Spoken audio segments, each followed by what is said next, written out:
এলডিপির অঙ্গ সংগঠন গণতান্ত্রিক ছাত্রদলের পকেট কমিটি ঘোষণার প্রতিবাদে বিক্ষোভ মিছিল ও সমাবেশ করছে চন্দনাইশ গণতান্ত্রিক ছাত্রদল।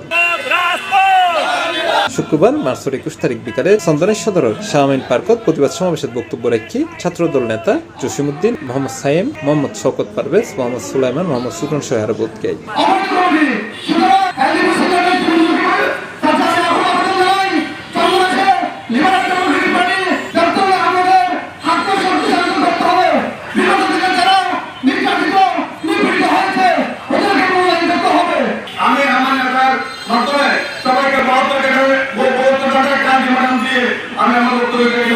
সমাবেশের বক্তল আগামী 72 ঘন্টার মধ্যে প্রকাশিত কমিটি বাতিলের দাবি জানায়। অন্যথায় আরো বড় ধরনের কর্মসূচির ঘোষণা দিয়ে গণপদত্যাগের ঘোষণা দিবে বলে হয়ে তারা।